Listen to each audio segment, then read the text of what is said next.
Hello again. My ex-boyfriend cheated on me with my best friend who he claimed he couldn't stand one bit. He also said he didn't want kids and now they are married with 3 children. My best friend was constantly trying to convince me to break up with him and even did so on the day I found out they were screwing behind my back. Sad.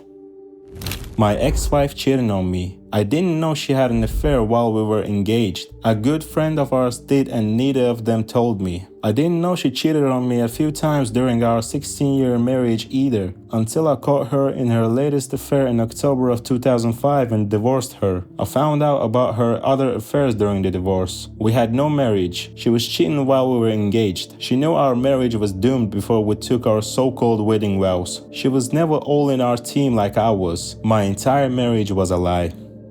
Yeah, that's sad too. This sounds pretty lame, but when my dad gave me $60 when I was 7 or 8 for my birthday, I felt really rich at the time because I never grown up with allowance and barely received gifts. I wanted to buy a $30 video game and keep the rest, but it was rated M, so my dad had to buy it for me. When he did, he parked for $30 and I asked for it back. He told me in the most stern voice, "You got your gift with the money I gave you. I take back the rest you don't use." Oh my god, yeah, that's so selfish. I'm 35 now and still recall this like it was recent. It struck me so much how f***ed over I felt for my own dad. He also died over 10 years ago and didn't leave anything for us. I totally expected it. When I was 12, my mother informed me we were going to see my Uncle Brad whether I liked it or not, even though he molested me when I was 4. She said that it happened a long time ago and that I need to get over it. Bro, this is so evil. I'm so sorry for you. New Year's Eve 2016. My girlfriend, brother and I were hanging out, getting ready to host a party. We went out and got food and alcohol. While we were waiting for people to arrive, I decided to lunch for a bit on these hammocks that were in the courtyard of my apartment building. Both of them followed me out. There were 2 oversized hammocks, so I expected my girlfriend to get in mine with me. Nope, she got into my brother's hammock with him. Obviously, that annoyed me a bit, especially considering that she didn't know him very well. I was not cool with that. Anyway, I brushed it off and decided that I'd talk to her about it after the party. Our friends showed up, we drank and hung out. Fast forward to the end of the party and it was getting late, so our friends started going home. It was just me, my brother, and my girlfriend still in my apartment. All of a sudden, I started to feel really tired and loopy, which was weird because I only had a couple drinks. I tell my girlfriend that I'm going to lay down because I didn't feel too good. I remember my girlfriend telling me that she was going to have another drink and then come to bed. I stumbled to my room and fell asleep for a while. Not too certain for how long, but definitely under an hour. I woke up extremely groggy, room spinning. I was curious where my girlfriend was, so I go out into the living room and she's on my brother's lap making out with him. Oh my god. I told them both to get out of my apartment and I passed out in my bedroom. It wasn't until later that I connected the dots. The first time I brought my girlfriend home to my place, I passed out in a similar way after only a couple drinks. I used to joke around with her about how she roofied me on our first date. She of course didn't find it funny. After that incident, I'm fairly certain that she drugged me and tried to sleep with my brother. Anyway, I broke up with her when I woke up the next morning and I haven't talked to my brother in years. Me and my brother grew up together, we were only 1 year apart, completely inseparable up until that point. Still haunts me a little to this day.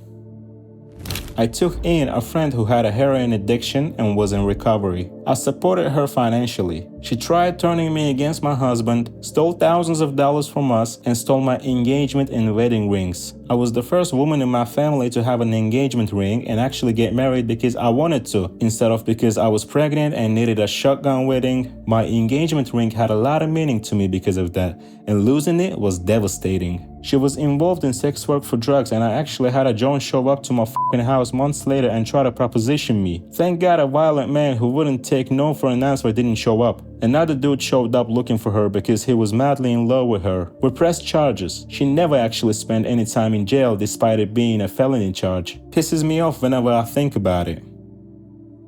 When I was 15, 16, an old best friend of mine, she was 18, hit me up and said she was gonna be in town and wanted to hang out. She was always very jealous of me and I was dating a guy she had a crush on in the past. But I didn't know this when I got with him, but she didn't seem to really care anyways. Well anyways, she has her 2 guy friends who are well in their 20s drive her to pick me up from his house one day, and basically the whole time they humiliated me, controlled me, and one even almost me. Oh my god. They pressured me into playing this stupid game where if you are last to punch the roof of the car, you had to take a piece of clothing off. My friend was with me in the backseat and she was trying to physically take my clothes off of me when I lost. I ended up with no bra or shirt and they wouldn't let me put my clothes on. They took my clothes and hid it up front. Here I am, a minor sitting in a car with a bunch of adults with my boobs out and they were commenting on my body parts the whole time. Later that day we end up at a hotel that I paid for to drink and smoke. Once we got there, they took my phone from me and hid it and said it was because they didn't want my boyfriend to distract me. Well, soon after we got there, one of the guys leaves for a bit and it was just me,